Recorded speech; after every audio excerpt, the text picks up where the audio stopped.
आज हम बात करेंगे क्वालिटेटिव और क्वांटिटेटिव एनालिसिस के आपके जेई 2024 से लेकर 2019 के सारे पीवाईक्यूज के बारे में। बाकी चैप्टर्स की आप डिस्क्रिप्शन से देख सकते हैं। सबसे पहले आपको दिया हुआ है CH Cl3 और C6H5NH2।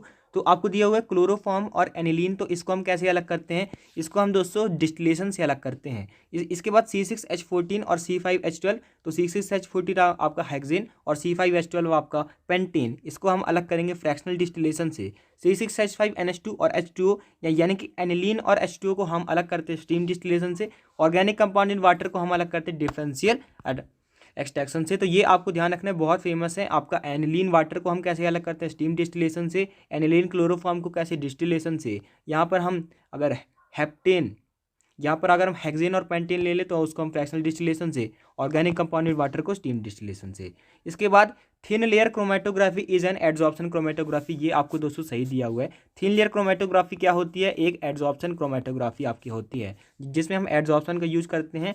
जो आपकी पेपर क्रोमेटोग्राफी होती है वो आपकी पार्टीशन क्रोमेटोग्राफी होती है, ध्यान रखिएगा। A thin layer of silica gel is spread over a glass plate of suitable size in a thin layer chromatography which acts as an adsorbent. ये दोस्तों आपका सही स्टेटमेंट है। एक ग्लास प्लेट के ऊपर दोस्तों आप thin layer of silica jail चढ़ा देते हैं, जो कि दोस्तों आपका एक एड्सॉर्बेंट की तरह आपका काम करता है। और ये क्या होता है? पोलर होता है, ध्यान रखिएगा। असर्शन और रीजन दोनों ट्रू हैं और ये एक्सप्लेन भी कर रहे हैं कि क्यों ये एक एड्सॉर्प्शन क्रोमेटोग्राफी है।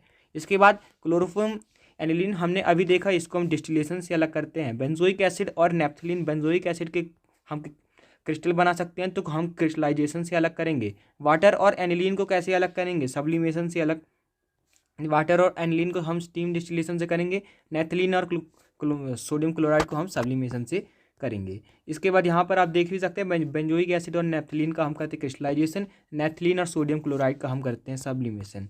इसके बाद अगला क्वेश्चन आपको दिया हुआ है, the technique among the following is most appropriate in separation of mixture of 100 milligram of paranitrophenol and picric acid. तो पिक्रिक एसिड कैसे होगा? पिक्रिक एसिड आपका ऐसे होता है, तीनों जगह पे आपका NO2 आपका लगा होता है। और पैरानाइट्रोफिनॉल आपका ऐसे होगा, पैरानाइट्रोफिनॉल OH के आपके पैरा पोजीशन पे लगा है आपका NO2। तो यहाँ पर आपको देखने से पता चल रहा है दोनों आपके नॉन वॉलेटाइल है, अच्छा खासा मेल्टिंग पॉइंट है। हम क्या करेंगे यहाँ पर? थिन लेयर क्रोमेटोग्राफी हम कर लेंगे। तो डी दोस्तों आपका हो जाएगा। बॉइलिंग पॉइंट उनका ज़्यादा है, sorry. Which one of the following techniques is not use to spot components of mixture measured on a thin layer chromatography. तो हम किसका यूज़ नहीं करते? I2 सॉलिड का हम दोस्तों यूज़ करते हैं। UV लाइट का भी यूज़ करते हैं। स्प्रिंग ऑफ एप्रोप्रिएट रीजेंट, इसका भी हम यूज़ करते हैं। जैसे हम दोस्तों निनहाइड्रिन को स्प्रे कर लेते हैं, इसके लिए अमाइनो एसिड के लिए निनहाइड्रिन को हम स्प्रे कर लेते हैं अमाइनो एसिड्स के लिए। तो 1, 2 और डी आपके सही है, लेकिन सी दोस्तों आपका इनकरेक्ट है। हम विजुअलाइजेशन एजेंट को as a component of mobile phase हम दोस्तों यूज़ आपका नहीं करते हैं। तो दोस्तों इसका दोस्तों आपका सी ऑप्शन करेक्ट हो जाएगा। इसके बाद अगला क्वेश्चन आपको दिया हुआ है, a mixture contains benzoic acid and naphthalene, the pure benzoic acid can be separated out by use of benzene. ये दोस्तों आपका गलत स्टेटमेंट है, क्योंकि बेंजोइक एसिड क्या है? ये आपका ऑर्गेनिक कंपाउंड है।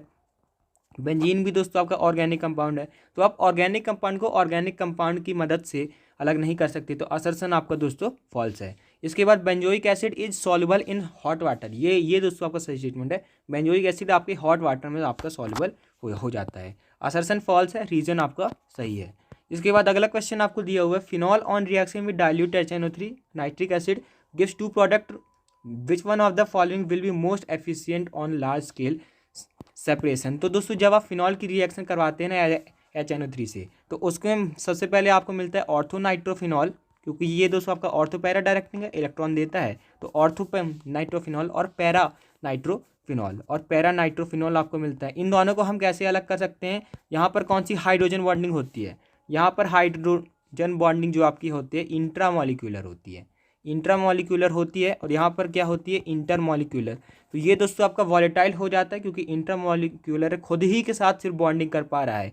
तो ये दोस्तों आपका वॉलेटाइल हो जाता है। तो और ये दोस्तों आपका नॉन वॉलेटाइल है इंटरमॉलिक्यूलर वाला, क्योंकि ये सबके साथ आपका अच्छा खासा बॉन्डिंग कर लेता है। तो हम दोस्तों इन दोनों को स्टीम डिस्टिलेशन से अलग कर लेते हैं, क्योंकि ये आपका क्या हो जाता है? वॉलेटाइल हो जाता है, ये आपका स्टीम के साथ उड़ जाता है। इसके बाद अगला क्वेश्चन आपको दिया हुआ है, a simple distillation can be use to separate a mixture of propanol and propanone. ये दोस्तों आपका सही स्टेटमेंट है, प्रोपेनॉल और प्रोपेनॉन। तो यहाँ पर दोस्तों ज़्यादा बॉइलिंग पॉइंट का डिफरेंस नहीं है। अगर बॉइलिंग पॉइंट का डिफरेंस दोस्तों आपको 20 डिग्री से ज़्यादा हो, 20 डिग्री से ज़्यादा हो, तब दोस्तों यहाँ पर आप दोस्तों इनको सिंपल डिस्टिलेशन से अलग कर लेते हैं। प्रोपेनॉन आपको ध्यान रखना है लगभग 329 केल्विन का होता है। प्रोपेनॉल यहाँ पर ये एल्कोहल है, तो एल्कोहल में होती है एच बॉन्डिंग, तो यहाँ पर दोस्तों ज़्यादा बॉइलिंग पॉइंट हो जाता है। 379 के पास आपका नहीं, 369 के पास आपका हो जाता है।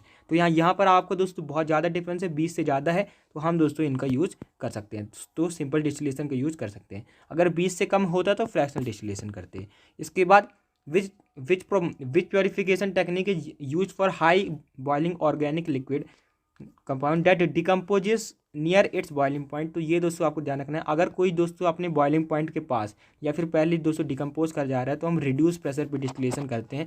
इसका बहुत फेमस एग्जांपल है, इसको हम दोस्तों ग्लिसरॉल को दोस्तों हम स्पेंट आई से अलग करने में मदद करते हैं। सोप इंडस्ट्री में हम ग्लिसरॉल को दोस्तों हम स्पेंट आई से अलग करते हैं, तो हम इसका यूज़ करते हैं।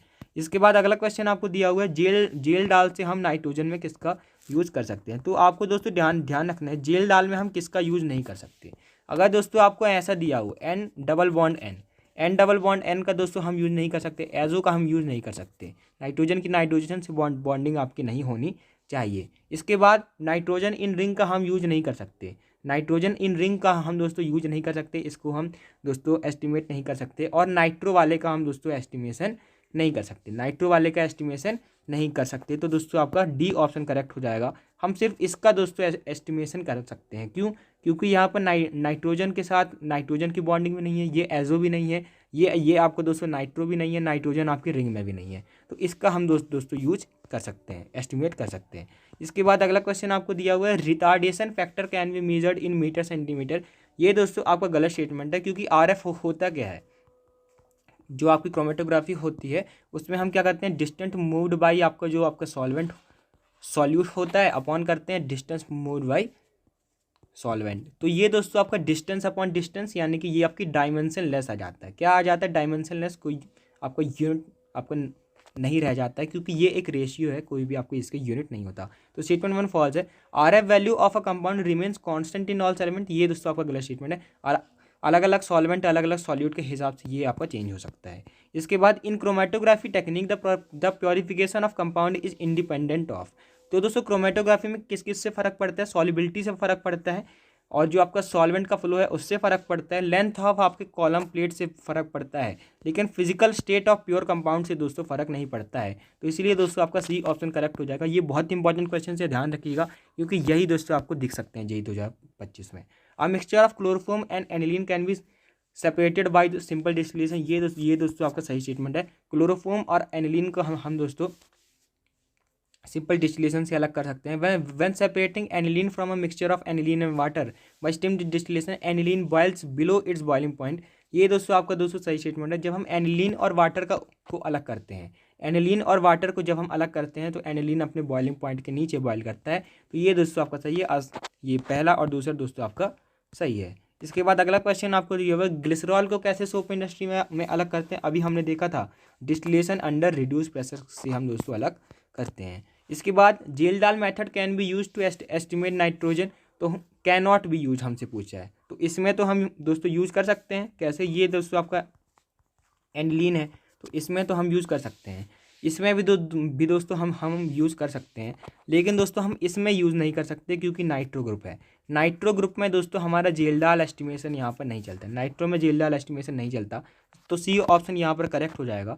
यहाँ पर हम यूज़ कर सकते हैं क्योंकि यहाँ पर सी ट्रिपल बॉन्ड एन है, एन ट्रिपल बॉन्ड एन नहीं है। तो अगर एन ट्रिपल बॉन्ड एन होता तब हम यूज़ नहीं कर सकते, सी ट्रिपल बॉन्ड। दोस्तों आपको दिया हुआ है, a flask contains a mixture of isohexane and 3 methyl pentane. तो आइसोहेक्सेन क्या होता है? आइसोहेक्सेन दोस्तों आपका होता है 2 मिथाइल पेंटेन।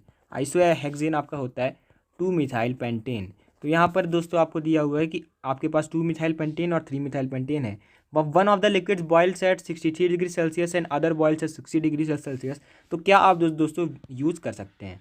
तो एक एक दोस्तों आपका बॉयल होता है 63 पे और एक होता है 60 पे। डिफरेंस कितने का है? 3 का है। ये दोस्तों आपके 20 के डिफरेंस से कम है। तो यहाँ पर हम सिंपल डिस्टिलेशन का यूज़ नहीं कर सकते, हम यहाँ पर एक फ्रैक्शनल डिस्टिलेशन करना पड़ेगा। और आपको ध्यान रखना है कि जो आपका 3 मिथाइल पेंटेन है ना, उसका 2 मिथाइल पेंटेन आइसोहेक्सेन से बॉइलिंग पॉइंट ज़्यादा होता है। तो यहाँ पर आइसोहेक्सेन दोस्तों पहली बार आ जाएगा क्योंकि उसका बॉइलिंग पॉइंट कम है।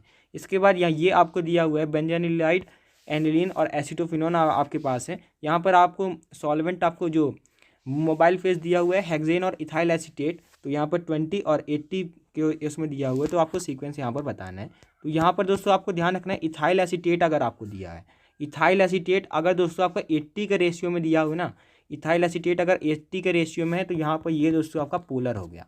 और पोलर के साथ आपका पोलर ही चलेगा, तो जो सबसे ज़्यादा पोलर होगा वो दोस्तों आपका सबसे ज़्यादा ट्रैवल करेगा पोलर वाले के साथ, और दोस्तों वो आपका जल्दी आपको दोस्तों आपका इनलेट आपका हो जाएगा। तो एसिटोफिनोन दोस्तों आपका सबसे ज़्यादा है, आपका C डबल बॉन्डो CH3, इसकी पोलैरिटी सबसे ज़्यादा है। इसके बाद इसके बेंजानिलाइड, उसके बाद NH2 की है। तो CAB ये आपका ऑर्डर हो जाएगा। पोलर के साथ पोलर तेज चलेगा। In chromatography which of the following is incorrect for RF के बारे में क्या आपका दोस्तों गलत है? RF value depends on type of chromatography, ये दोस्तों आपका गलत स्टेटमेंट है। ये दोस्तों आपका गलत स्टेटमेंट है क्योंकि RF वैल्यू दोस्तों आपका नहीं, ये तो आपका सही है कि कौन सी क्रोमेटोग्राफी में आपका डिपेंड कर रहा है। इसके बाद higher RF means higher adsorption, ये दोस्तों आपका गलत स्टेटमेंट है क्योंकि अगर एडजॉर्प्शन आपका ज़्यादा है, अगर एडजॉर्प्शन आपका ज़्यादा है तो उसने ज़्यादा पकड़ के रखा हुआ है, तो यहाँ पर दोस्तों आपके RF कम हो जाएगा। एडजॉर्प्शन ज़्यादा है तो RF आपका कम हो जाएगा, तो B ऑप्शन आपका करेक्ट हो जाएगा। RF is dependent on mobile phase, ये आपका दोस्तों सही स्टेटमेंट है। मोबाइल फोन के ऊपर आपको डिपेंड करता है RF। The value of RF can not be more than 1, ये भी आपका सही स्टेटमेंट है। 0 से 1 ही आपकी हो सकती है। The principle of column chromatography का आपका क्या प्रिंसिपल है? Differential adsorption on substance of solid phase, ये दोस्तों आपका है कि डिफरेंशियल एडजॉर्प्शन हम करते हैं सॉलिड फेज के सब्सटेंसेस का। इसके बाद इसका दोस्तों H2O शुगर तो हमने देख ही लिया। H2O शुगर का हम क्या करते हैं? रिक्रिस्टलाइजेशन कर लेंगे। H2O एनिलीन का हम स्टीम डिस्टिलेशन कर लेंगे। H2O टोलिन का हम दोस्तों सब्लिमेशन कर लेंगे। इसके बाद डाइक्लोरोमीथेन और वाटर अगर दोस्तों आपने यूज़ कर लिया तो क्या दोस्तों आपका करेक्ट है? तो दोस्तों आपको ध्यान रखना है डेंसिटी, अगर दोस्तों आपकी डाइक्लोरोमीथेन की बात करूं तो वो दोस्तों वाटर की डेंसिटी से आपकी ज़्यादा होती है। तो यहाँ पर दोस्तों जो आपका DCM रहेगा ना, डाइक्लोरोमीथेन, ये दोस्तों आपका नीचे रहेगा क्योंकि जिसकी डेंसिटी आपकी ज़्यादा होती है वो आपका नीचे रहता है। तो DCM दोस्तों आपका लो रहेगा, H2O आपका हाई रहेगा। इसके बाद अगर आपको वीडियो अच्छा लगा, इसके बाद कुछ और क्वेश्चन है दोस्तों, इसको भी कर लेते हैं। Method use for purification of organic compound किसके ऊपर बेस्ड होते हैं? नेचर ऑफ कंपाउंड और प्रेजेंस ऑफ इम्प्योरिटी, दोनों के ऊपर फर्क पड़ता है। इम्प्योरिटी कैसी है? सॉल्युबल है, इनसॉल्युबल है, वॉलेटाइल है, वॉलेटाइल है, उन दोनों के बीच के बॉइलिंग पॉइंट का डिफरेंस कैसे है? इसकी जो आपके इम्प्योरिटी के जो फैक्टर्स है वो भी आपके करते हैं इम्पैक्ट। इसके बाद लसेंट टेस्ट किसके लिए ये होता है? लसेंट टेस्ट से आप नाइट्रोजन, सल्फोरस, फास्फोरस और हैलोजन का दोस्तों हम कर सकते हैं। फास्फोरस ऑफ हैलोजन के लिए दोस्तों आपका कैरियस आपका टेस्ट होता है। इसके बाद विच of the following is based on a principle of solubility, तो सॉल्युबिलिटी अगर दो डिफरेंट सॉल्वेंट की अगर मैं बात करूँ तो हम ये डिफरेंशियल एक्सट्रैक्शन में इसका हम दोस्तों यूज करते हैं। इसके बाद दोस्तों पेपर क्रोमेटोग्राफी के बारे में सही क्या है? Water present in the mobile phase gets absorb by paper which then forms the stationary phase, ये दोस्तों आपका दोस्तों गलत स्टेटमेंट है। ये आपका सही है कि वाटर जो है वो दोस्तों आपका स्टेशनरी फेज बनाता है। वाटर ये जो है दोस्तों आपका यहाँ पर स्टेशनरी फेज दोस्तों आपका बनाता है।